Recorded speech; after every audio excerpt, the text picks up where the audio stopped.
Hello दोस्तों, स्वागत करते हैं आपका अपने इस YouTube चैनल पे। कैसे हैं आप? उम्मीद करते हैं जहाँ भी होंगे अच्छे होंगे। दोस्तों, वर्ग समीकरण हम लोग पढ़ रहे थे। वर्ग समीकरण से आज भाग 2 लेके आया हूँ। हालांकि इस टाइप के हम लोग सवाल और भी कुछ सिलेबस में किए हैं, लेकिन वर्ग समीकरण को बताना हमारा मकसद है, जो कि BTC DLED में भी दिया है। ऐसे बहुत ज़्यादा सवाल हर साल पूछे जाते हैं, हर सेमेस्टर में पूछे जाते हैं, इसलिए हम लोग इन सवालों को हल करेंगे वर्ग समीकरण के सहायता से। जैसे लिखा है, एक वर्गाकार मैदान का क्षेत्रफल 441 वर्ग मीटर है, मैदान का परिमाप बताइए। इसके लिए आपको वर्ग के बारे में जानना होगा। वर्ग क्या होता है? देखिए, वर्ग जो आकृति होती है वो 4 भुजाओं से पूरी तरह से बंद आकृति होती है और चारों भुजाएं आपस में बराबर होती हैं, ठीक है। और इनके बीच जो कोण बनते हैं वो प्रत्येक कोण कितने अंश के होते हैं? आप कहेंगे 90 डिग्री के समकोण होते हैं, ठीक है। इसका क्षेत्रफल दिया है। जब हम वर्ग का क्षेत्रफल क्या होता है आप जानते हैं कि किसी वस्तु को अगर हम समतल पे रख दें, समतल पे, ये नाम कहेंगे, किसी वस्तु को अगर हम समतल पे रखते हैं, वो वस्तु जितना स्थान घेर लेती है, ढक लेती है, वही स्थान उस वस्तु का क्षेत्रफल कहलाता है ना। तो इसका जो क्षेत्रफल दिया है वो दिया है 441 वर्ग मीटर। अच्छा, क्षेत्रफल कैसे निकालते हैं वर्ग का क्षेत्रफल? आप जानते हैं साइड इंटू साइड होता है, मतलब भुजा गुणे भुजा, यानी भुजा का स्क्वायर। तो जो इसकी भुजा का स्क्वायर है वही मान दिया है 441 वर्ग मीटर।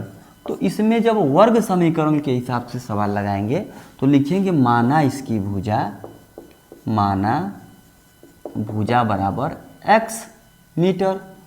इसका मतलब भुजा गुणे भुजा यानी x गुणे x करते तो आना चाहिए था 441। यही तो होता है, भुजा का वर्ग बराबर इसका जो क्षेत्रफल होता है।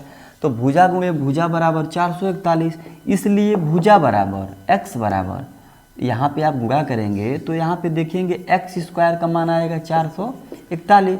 तो x बराबर आप कहेंगे प्लस माइनस, अब कितना होगा?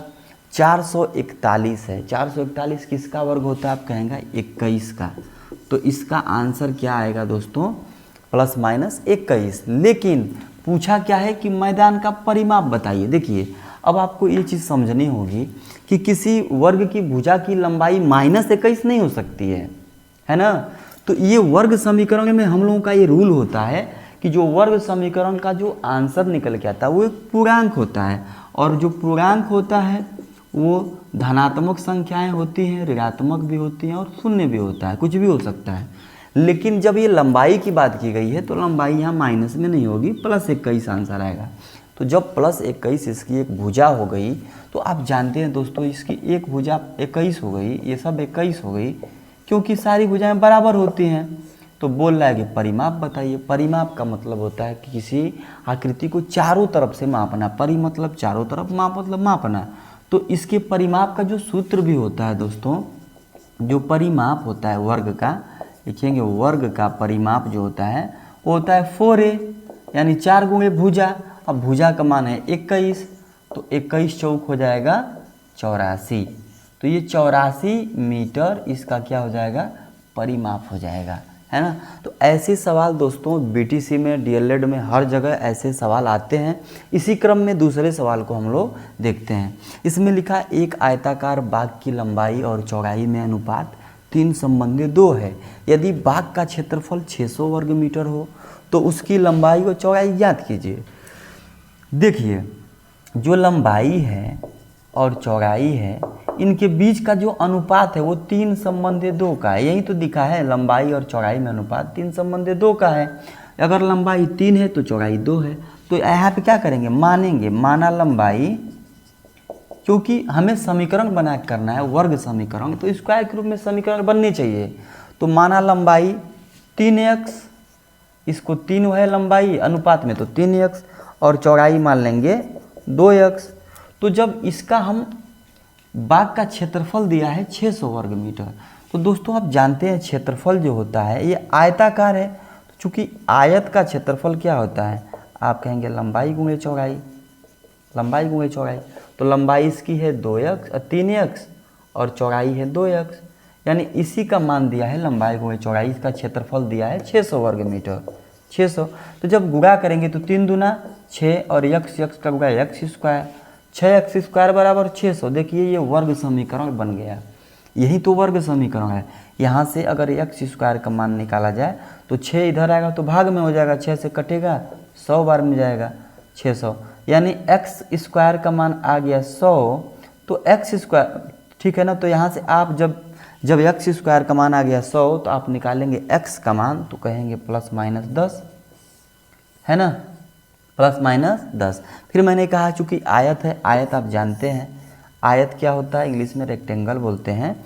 आयत में आमने सामने की भुजाएं परस्पर समांतर और बराबर होती हैं और प्रत्येक कोण 90 अंश के होते हैं, है ना।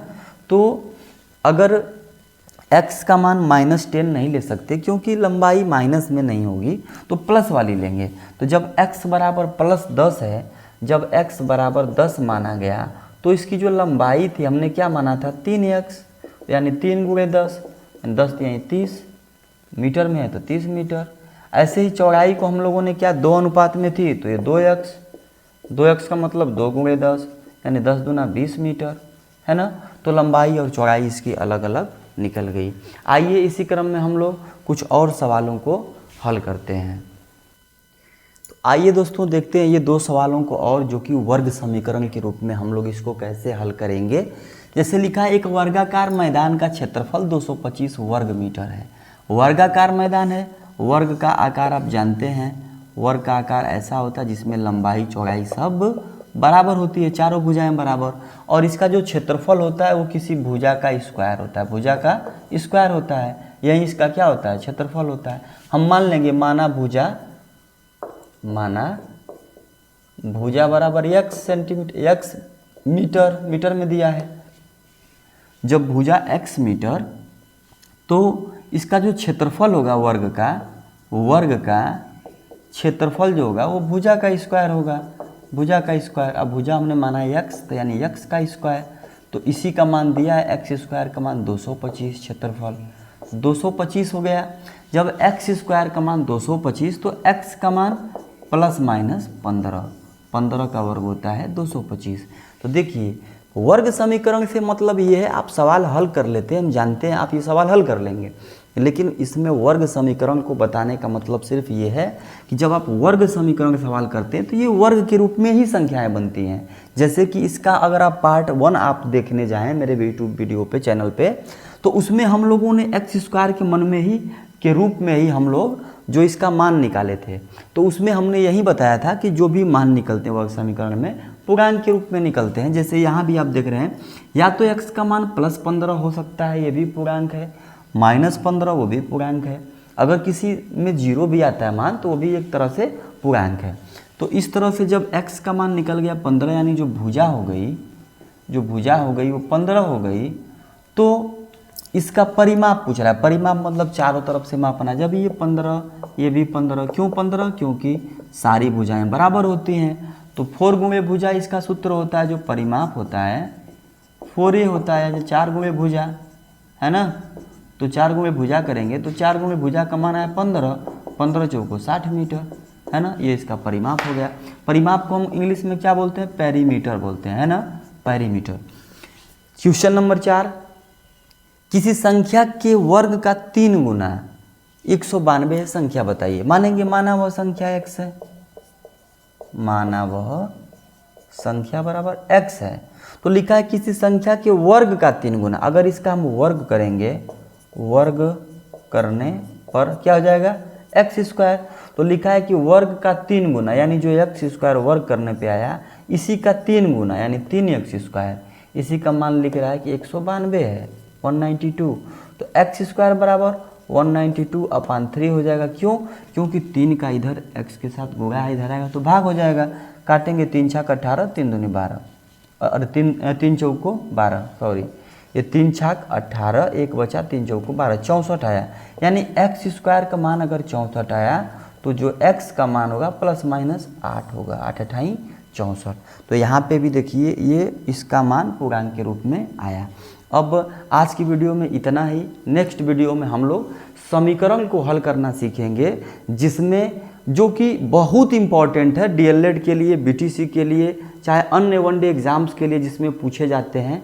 सेमेस्टर एग्ज़ाम की बात करूं तो इंटर में, हाई स्कूल में और ये मिडिल क्लास में, ठीक है, 8 में 6 से 8 तक ये सारे सवाल ज़रूर आपको मिलेंगे। तो हम लोग अगले वीडियो में अब हम लोग वर्ग समीकरण को कैसे हल करते हैं, जो द्विघात समीकरण के रूप में होते हैं, ठीक है, वहाँ से x के मान कैसे निकालते हैं उसको हम लोग सीखेंगे। तो आज की वीडियो अगर आपको पसंद आई हो तो प्लीज़ वीडियो को लाइक करिएगा, चैनल को सब्सक्राइब नहीं किए हैं तो चैनल को सब्सक्राइब कर लीजिएगा। मिलते हैं नेक्स्ट वीडियो में नेक्स्ट चीज़ों के साथ, तब तक के लिए जय हिंद।